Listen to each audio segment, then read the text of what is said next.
Welcome back to the deep dive. Today we're putting on our investigative robes and tackling a question that, has plagued even the most dedicated fans of the wizarding world for years. It really has. It's one of those moments that, on the surface, feels just a little too convenient to be true. Exactly. We are zeroing in on the climax of Harry's third year at Hogwarts, those critical moments down by the lake, and the sudden, just overwhelming arrival of the Dementors that nearly seals Sirius Black's fate. It's such a pivotal moment in the entire narrative. I mean, it's a moment of near triumph that just completely flips into immediate tragedy. Right. If you trace the sequence of events, you see the massive structural problem. Peter Pettigrew is finally exposed, the whole story of the Marauders is laid bare, and justice, after 12 long years, is finally within reach. It's all lining up perfectly. It is. But then, of course, right before Sirius can clear his name, Peter escapes during the chaos of Lupin's werewolf transformation. And Sirius, who's already battered and bruised from fighting a werewolf, he recovers just enough to follow Peter toward the edges of the lake, right near the castle ground. And this chase is then interrupted, just brutally and swiftly, by a swarm of Dementors that seem to come out of literally nowhere. Exactly. The timing is it's impossibly perfect for the bad guys and absolutely devastating. And the massive oddity here isn't that Dementors were at Hogwarts. I mean, they were patrolling all year. The real puzzle is that they'd been actively hunting for Sirius, who had been hiding in the woods as the black dog, Padfoot, for months, completely undetected. So why, in those last few minutes of the pursuit, did they suddenly find him? It doesn't add up. It doesn't. And let's not forget the crucial instruction Dumbledore gave them. The Dementors were specifically told not to enter the grounds after that disastrous Quidditch incident earlier in the year. They were on a very tight leash, so to speak. Yet here they are, swarming the castle's perimeter, and look, they had no idea what happened. They didn't care about the truth of the betrayal or who was innocent. They just showed up at the worst possible moment. It really looks like pure random bad luck. Yeah. Something just designed to force the plot forward and keep Sirius on the run.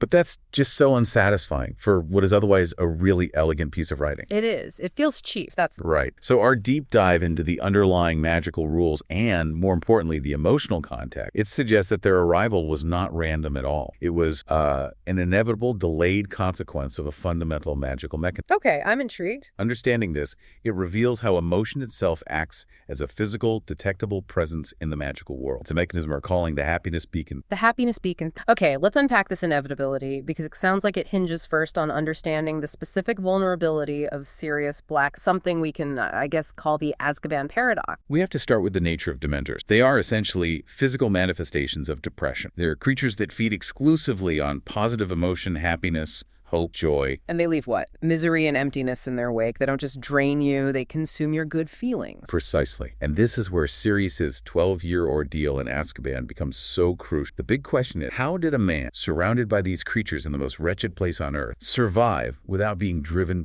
completely mad like so many others? Right, because most prisoners they lose their minds. They waste away. But Sirius didn't. His survival is, it's legendary, and it's rooted in one single kernel of truth, the knowledge that he was innocent. And that Peter Pettigrew was alive. Exactly. He wasn't relying on a happy memory, which a Dementor could eat. He was relying on a cold, hard fact, a mission. Sounds like a terrible substitute for Happo.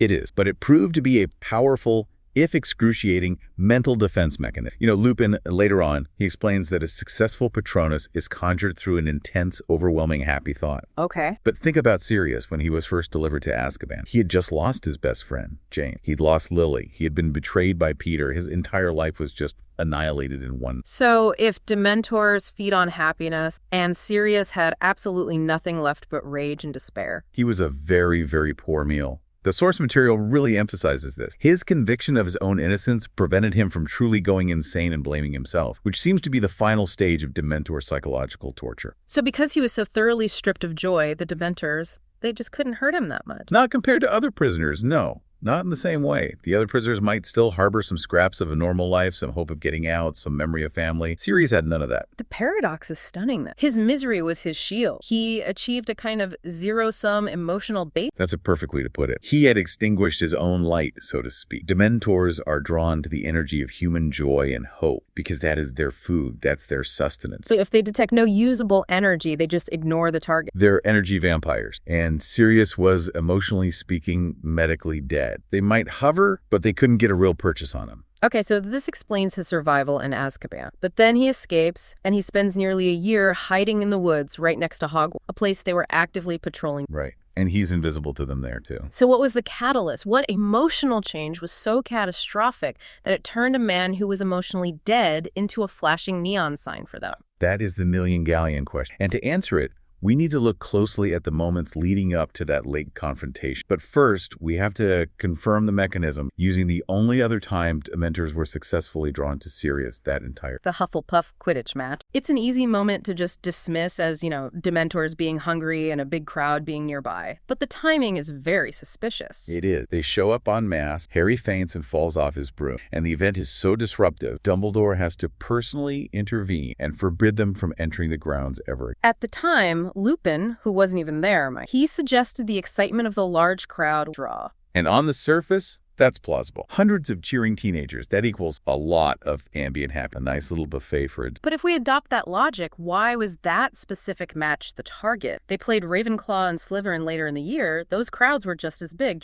In fact, you could argue that by the time of the later matches, the Dementors would be even hungrier, making a collective crowd even more appealing. Yet they only zeroed in on the Hufflepuff game. Because Lupin was missing the key variable. Sirius Black was a surprise audience member. He was there, transformed as Padfoot, hiding amongst the spectators at the edge of the field, watching Harry play Quidditch for the first time. And this is where it gets really interesting. Let's focus on Sirius's emotional state at that precise moment. He's back at his old school grounds, a place full of memories, watching his godson.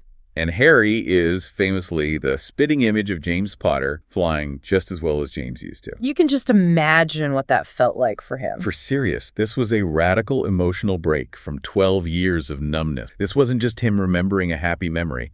This was the live performance of his past, redeemed through his godson. He even tells Harry later, "You fly as well as your father." So the specific, focused moment of pride and, reminiscence, that was the first significant burst of real externalized enjoyment he had felt since breaking out of Azkaban. It had to be. So what we're saying is it wasn't the generalized sort of low-grade happiness of the crowd that drew the Dementors in. It was the intense, concentrated happiness of the one specific individual they were already. Precisely. That specific, powerful joy caused Sirius, even in his Animagus dog form, to radiate happiness. And while the dog form might slightly muffle the signal, the sheer intensity of the feeling, a spike from 12 years of emotional zero to sudden euphoria, it set off a massive alarm bell. This was the happiness beacon theory's first real-world test. This completely clarifies the detection mechanism. The Dementors aren't just hovering aimlessly. They are, for all intents and purposes, magnetically drawn, concentrated positive emotion. Right. And this recontextualizes the whole incident. Remember Cornelius Fudge, the minister, later suggested that Dementors would only look for Sirius and wouldn't attack innocent students. Yeah, which always sounded like wishful thinking. Well, the theory confirms the Dementors were doing their job at the Quidditch. They were hunting the brightest, most potent target. They went for the beacon. So the danger wasn't that the Dementors were just generalized predators looking for a snack. It was that the intense happiness of their specific target put them perilously close to hundreds. Exactly. And Dumbledore driving them off wasn't just general protection for the school. It was the recognition that the hunter had located its prey and that the collateral damage was going to be unacceptable. Dumbledore, understanding the true nature of their attraction, knew that if Sirius was visible, the Dementors would stop at nothing to get, regardless of any ministry. It was the happiness of the man they were searching for that brought them there. It confirms that intense, sudden joy is, magically speaking, a blaring siren. Okay, hang on. I have a fundamental question about the physics of this magical energy. If sheer happiness is the beacon, why wasn't the intense relief and joy inside the shrieking shack? Harry, Ron, and Hermione finally seeing Peter capture justice being served. Why wasn't that enough of a collective beacon to draw them in immediately while the group was still inside? That is a brilliant point. Are we saying that Sirius's single emotion is somehow exponentially stronger than the relief of 3 other teenagers combined? That's where we have to differentiate between what I call passive collective joy and a singular emotional eruption. Okay. What happened in the Shrieking Shack was primarily relief, followed by a grim determination to take Peter to the castle. It was an unbridled personal euphoria. They were still in danger, still on edge. And the shack itself, it's an old, abandoned, probably magically charged location associated with violent werewolf transformation. It likely has a depressed, low emotional baseline. Exactly. The environment itself acts as a kind of dampener. And more importantly, the emotional peak of the entire evening hadn't actually occurred yet. So the joy wasn't focused focused on Sirius yet. It was focused on Peter's capture. Precisely. The Dementors are seeking the energy of the specific person they are hunting. Now, with that established, let's zoom back in on that lake scene, the critical transformation point, and pinpoint the exact moment Sirius went from zero-sum neutral to full-blast beacon. The moment of tragedy, just before Lupin transforms and all the chaos breaks. We're talking about that pivotal exchange. Lupin is mid-transformation, chaos has just started, and the four of them, Harry, Ron, Hermione, and Sirius, are briefly huddled together, still dealing with the fallout of the whole revelation. Sirius is injured, but he's alive, and he's standing there with Harry. And what specifically was the emotional spark? The invitation. The invitation. Yeah. Sirius looks at Harry and he says, essentially, "You can come live with me. I'm your godfather. You never have to go back to the dirt." And Harry's response is immediate. It's enthusiastic. He agrees. And you just have to think about the depth of that emotional explosion. For Harry, who has spent 10 years in a cupboard being treated like dirt, Right. this is safety, family, love, and freedom all wrapped up in one single offer. It is arguably the single best piece of news he has ever entire life. And for Sirius, the impact is even more profound. I mean, for 12 years, his only truth was his innocence. That's all he had. Now, in this one moment, he realizes he can reclaim not just his freedom, but his role in James's family. He can be a father figure to Harry. This is the best news Sirius has had in 12 years. Probably the first genuinely hopeful, joyful, and life-affirming thought he's had in over a decade. It's not just a memory of past happiness. It's the promise of future happiness, a whole new life. So this is no longer a small, reflected joy like the Quidditch match. This is an active, life-changing emotional eruption for two people, but it's centered on one man's potential. The beacon is fully ignited. The magnitude of this sudden hope radiating from Sirius, a man who had been emotionally invisible for over a decade, it made him shine like a massive spotlight aimed straight up into the night sky. Aimed right at The moment he stepped out of the Whomping Willow area and into the more open grounds, that beacon went live. And the timeline of their arrival suddenly fits perfectly. I mean, the Dementors are stationed at the edges of the grounds, maybe a mile or two away. They don't apparate, they drift. Right, they're slow. So if this enormous surge of happiness causes them to instantly start moving toward the source, this massive energy spike, the time it takes for them to drift over during the subsequent werewolf fight, the chase, and his eventual collapse by the lake, it matches the duration of the dramatic sequence. The physics of Dementor attraction dictated the narrative time. They start moving at the second time. Second, Sirius invites Harry to live with him. They arrive just as the combat ends down by the lake. It's cause and effect. And we also have confirmation from the text that this was the first time they truly affected him since his imprisonment. We do. Sirius's reaction to the swarming Dementors by the lake is described as paralyzing terror and intense cold, something he had managed to compartmentalize and resist for 12 years and as. Absolutely. Yeah. The source notes that this is the first real moment they're able to harm him. His misery was the protective baseline, but this intense, sudden, and powerful influx of hope and prospective happiness, it provided them with the perfect, potent meal. It made him instantly susceptible to their full, soul-sucking power. The thing he most desired, family and freedom, was the very energy signature that betrayed him. It's incredibly tragic when you frame it that way. That is the tragic core of the climax. But we have to address another piece of tactical confusion that occurs right before the Dementors arrive. We know Sirius was forced into a vulnerable position. This brings us to a related theory, the Animagus wound paradox. Yes, the source material really compels us to ask this question. Why did Sirius transform back into a man near the lake? Tactically, he spent most of the critical moments as Padfoot, his dog form. Right. He's smaller, faster, arguably harder to detect, even with the beacon blaring. He had been a dog for a year without any trouble. Why revert at the absolute moment of maximum danger? If he had stayed as Padfoot, he might have been able to keep running, or at least defend Harry more effectively against that initial wave of Dementor. Reverting to a human makes him a huge, stationary, and easily recognizable target. It seems completely tactically counterintuitive. It does, unless his hand was forced. And this is where the Animagus wound theory comes into play, which is a specific rule set for these advanced transformations. Okay. The core hypothesis is broken into two parts. One, wounds endured as an animal do not transfer back to your human form upon transformation. And two, wounds endured as a human to transfer to your animal. Let's start with the second part of that theory because we have concrete evidence for it right there in the story. Peter Pettigrew as Scabbers. Peter is famously missing a finger. He cut it off to frame Sirius. When he is in his human form, the digit is gone. When he reverts to his Animagus rat form, he is also missing a corresponding part of his paw, his toe. The physical damage is retained across the transformation when reverting to the Animagus state. That's strong corroboration for the rule that human damage transfers to the animal. Absolutely. So that established, we can now apply the inverse to Sirius. His dog form, Padfoot, was severely wounded during that brutal, prolonged fight with the werewolf, Lupin. And a full werewolf is monstrously powerful. Sirius would have been grievously hurt despite his skill. The source notes, rather chillingly, that Sirius doesn't stand much of a chance on his own against a werewolf. And this observation suggests that in the past, when the Marauders handled Lupin's transformation, the involvement of James Potter, the massive defensive stag Animagus, was absolutely essential to ensure the fight remained survivable and manageable. So James the Stag could run interference, could physically block the werewolf. Right. Sirius, as a dog alone, was overwhelmed and badly injured. So we connect the dot. If the wounds he endured as Padfoot did not transfer back to his human form, the only way for Sirius to survive the intensity of the damage and continue functioning was to revert to his human state. He was forced to sacrifice his tactical advantage for physical survival. His dog form was simply too injured, too battered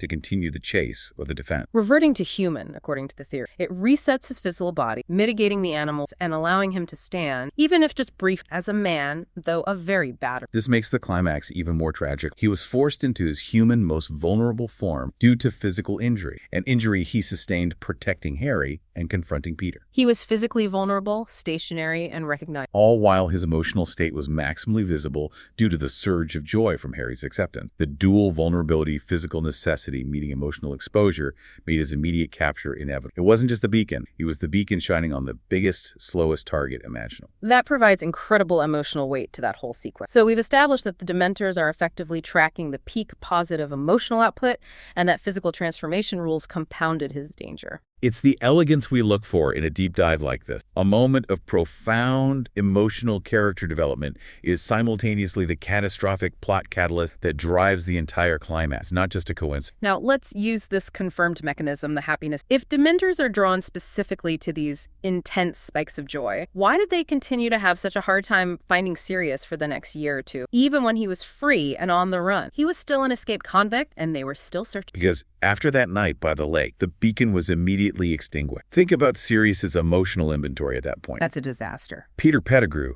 the key to clearing his name, escaped. His immediate future as Harry's guardian vanished in an instant. He was forced back into hiding, knowing that Voldemort's return was now imminent, and that the only reason Peter had escaped was to report back to his old master. So his emotional state immediately returned to that anxious, defensive, low baseline that had protected him in Azkaban for all those. He went from zero-sum to negative-sum, focused on anxiety and the face God. And we can trace this sustained protective anxiety perfectly through the following year, the entire duration of the Triwizard Tournament. Right, because Harry's name is placed in the Goblet of Fire, which is a clear sign of dark force at work. And Sirius spends the entire year in a state of high alarm, constant worry. He wasn't hiding out and planning his freedom. He was obsessed with Harry's safety. He's sending him letters, trying to meet him in secret. Exactly. He had no opportunity for those emotional explosions of joy. He was forced to live in a cave near Hogsmeade, eating rats, relying on dangerous magical communication. His anxiety was so protective it kept him invisible. This explains perfectly why the Dementors never found him during the Goblet of Fire. His positive emotional output was practically non-existent. And if you look at the specific risks he took, his brief, dangerous visits to Hogsmeade to meet Harry, or sending communications via those exotic birds, those actions were driven by intense worry, not joy. He was constantly checking on the health of his friend's son. That is not energy that feeds a Dementor? No, it's anxiety that reinforces his invisibility. It's the opposite of a beacon. Okay, what about the next year during Order of the Phoenix? He's stuck at Grimmauld Place, but he's surrounded by the Order, by his old friends, by people he cares about. Wouldn't a collective joy of being around people again, of fighting the good fight, generate enough ambient happiness to alert them? That's another key distinction you have to make. Grimmauld Place is protected by some of the most powerful ancient magic in the world, a Fidelius charm, among other things. So it's a magically shielded location? The Dementors, who are essentially magical energy vacuum, they can't simply phase through fundamental protective charms like that. They were restricted to the physical boundaries of the Ministry's command and the emotional energy they could detect outside of a protected space. So the magical shield of Grimmauld Place, combined with his persistent worry about the war and Voldemort and being trapped, kept his invisibility cloak firmly in. The emotional data perfectly matches the movements and failures of the Dementor. Summary shows 12 years of emotional numbness in Azkaban, which made him largely ignored. Then 2 years on the run characterized by only 2 significant spikes of happiness, the Quidditch match and the lake invitation, which drew them instant. And that's followed by years of sustained anxiety and magical protection. This completely resolves it. It was not a lazy plot device or random bad luck. Sirius's capture was a direct elegant consequence of him finally feeling hope and prospective happiness after 12 long. It's a beautifully constructed narrative logic. It's a powerful lesson in source material analysis. We take a moment that feels forced, the Dementors arriving just in the nick of time, and by connecting the dots between Animagus rules and Dementor detection, we find it's a moment of profound, unavoidable fate, driven entirely by the character's internal emotional truth. And as we close out this deep dive, we'll leave you with this final provocative thought to mull over. We've established that Sirius's greatest defense against the Dementors for 12 years was his sustained lack of happiness. He achieved invisibility by choosing emotional numbness and focusing only on the cold, hard fact of his innocence. Does that suggest that emotional emptiness, while a torment in itself, is the only sure way to truly hide from the darkest of predators? If hope is the beacon that attracts your torment, what price did Sirius really pay for his long-term? Think about the cost of that defense. The source material tells us that the second he finally found family, the second he had a future to look forward to, he became immediately vulnerable. The Dementors punish happiness, yes, but Sirius's ability to survive was based on rejecting everything that makes life worth living. It poses a fundamental question, doesn't it? Is safety worth emotional death? A sobering thought to close on. We'll catch you next time for the deep dive.